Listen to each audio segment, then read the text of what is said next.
میرے نبی نے فرمایا باپ جنت کا سب سے بڑا دروازہ ہے، جو باپ کو راضی کر کے مرے گا وہ دروازہ کھلے گا، جو باپ کو دکھی کر کے مرے گا وہ دروازہ ہمیشہ اس کے لیے بند ہو جائے گا۔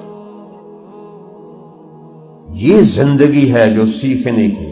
یہ بچیاں بیٹھی ہیں، میرے نبی سے پوچھا گیا یا رسول اللہ قیامت کب آئے گی؟ آپ کو پتا ہے قیامت اس وقت آئے گی جب پوری دنیا سے اسلام مٹ جائے گا، بیت اللہ ختم ہو جائے گا، مسجد نبوی ختم ہو جائے گی، دنیا میں صرف کفر ہوگا، پھر قیامت آئے گی۔ پر اپنے نبی کا جواب سنو، آپ نے فرمایا یا رسول اللہ قیامت کب آئے گی؟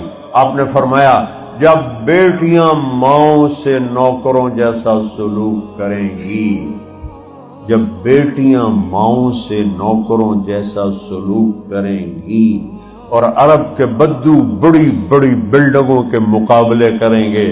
اوئی نہ بے وقوفاں برج خلیفہ بنا کے قیامت ہی نیڑے کر چھڑی ہے۔